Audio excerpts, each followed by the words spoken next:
namanye ufuna into yami. Into yakho. Ulokuphika bese namanye ufuna into yami. Into yakho yanje. Wena bethatha into yami bona uqoka konlo leli shirt. Hamba nayo intombazana le. Ngigqokele ingubo izolo athi uqoka kanje. Into yakho yenze njani? Onango.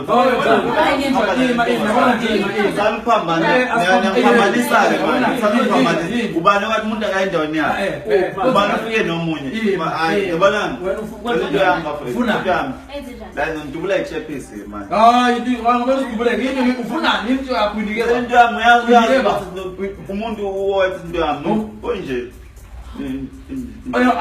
Uyazi amantombazane nje. Yasithelula la yini?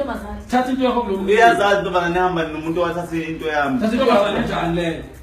Naye intombazane ubani uba behamba nomuntu intombazane ihamba. Yini into yakho nabantu? Uthatha into yami uba uhamba nomuntu othatheni. Na ngidubula ichepisi manje. Hayi, Qhashi into yami.